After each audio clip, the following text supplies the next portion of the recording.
Hi, welcome to the Nourish Curiosity, Eat Kindly podcast with Fawn Clark. I'm a nutritional therapist and I'm more curious about why you eat than what you eat. And I see clients individually, and I have at the moment I'm doing a free WhatsApp group and Zoom call every Thursday evening. If you want to find out more about how I work or want extra support.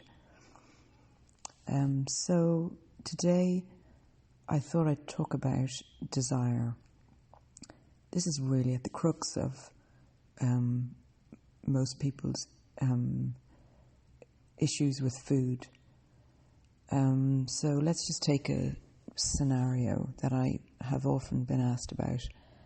Say, for example, it's nighttime, perhaps you're driving in the car on your own, and you're tired and probably a little bit overwhelmed, and feels like there's a mountain of things to do when you get home.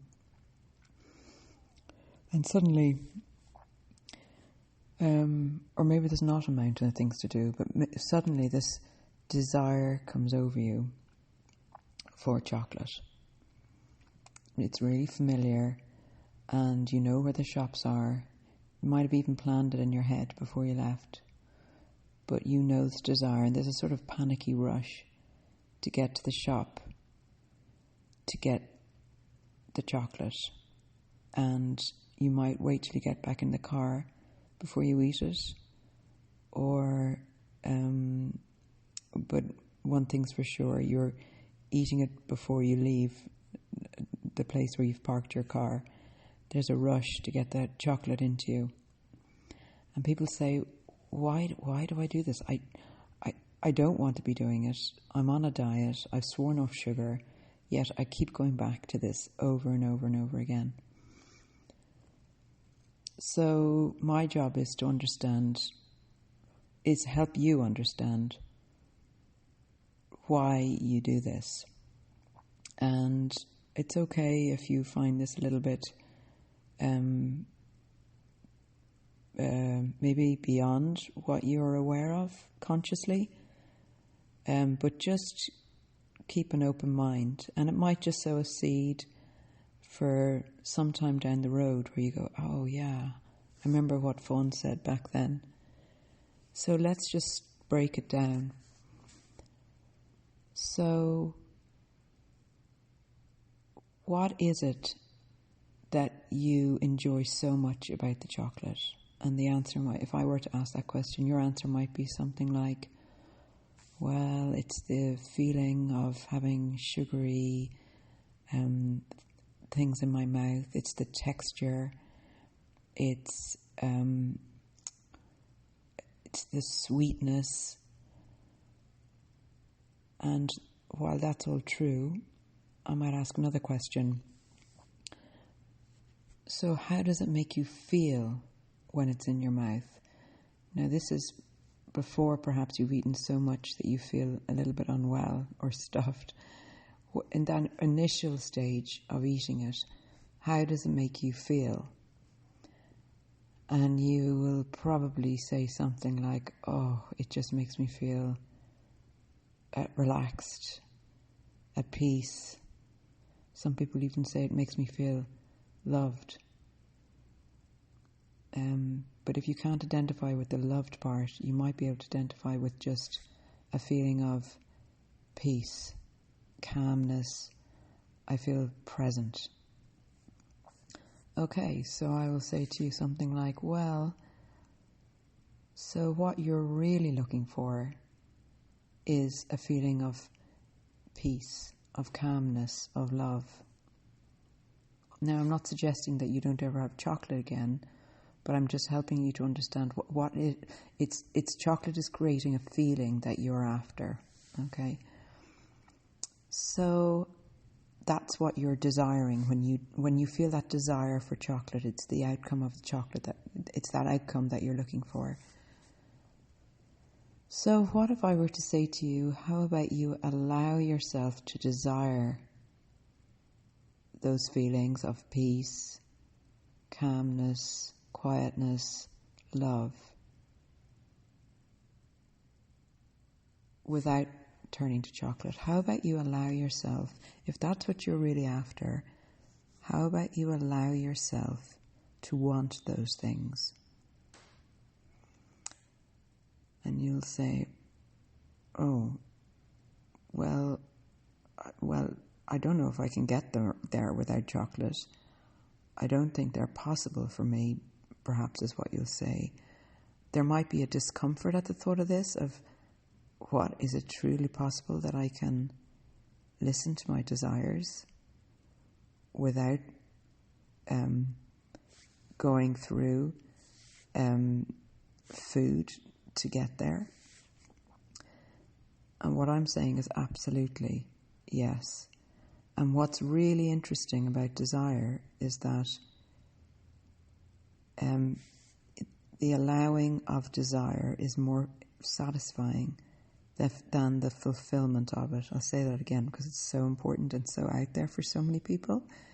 The allowing of a desire can be more fulfilling than the fulfillment of a desire. Okay? Imagine that you have some holiday booked and it's the desire to go to sit in the sun, it's the desire of getting away, it's the desire of doing nothing, it's the desire of having a cocktail on the beach or whatever it might be. And then you get there and you fulfill that desire and you realize it's not quite as fulfilling as the desiring of it. So, and what happens to many of us is that we have lots of desires, but we dismiss them, or we call them crazy or stupid, and so we really ignore that which we really want. But then we end up trying to get it through something else. Now, for some people, it could be through drink or, relationships or work. And a lot of people try to get it through food. And the more you ignore and don't acknowledge what you really want, the further you get from yourself. So the opposite to that would be the more you allow yourself to desire what you really want, the closer you get to yourself, the more at peace, the more you feel at home with yourself, the more you feel at peace within yourself, because you're not denying yourself to yourself, if you know what I mean. I know this might sound a bit out there to a lot of people listening, but just keep an open mind on this, on desire and allowing desire, and as a practice, what I would suggest is that even for starting at 10 seconds a day, that you allow yourself to desire what you desire, and maybe start with small things. Start with things that you feel that you're entitled to desire, if you want to put it that way, or even start with allowing yourself to desire the feeling that chocolate gives you, and allowing yourself to go there without the middleman of food. So that's really what I want to say about desire. That's really underneath our desire for chocolate when we eat it in that way, or, and I'm not saying that there's anything wrong with having chocolate, not at all, but it's for people who come to me and they're demented because they can't stop eating it. They know they're putting on loads of weight and they are like, what's wrong with me? Why can't I stop eating in this way? And it's not that you don't ever allow yourself to have chocolate again, but it's understanding the desire. And what happens then is that if you understand desire, you can allow yourself to have some, but not use it to get peace, love, quietness, calmness.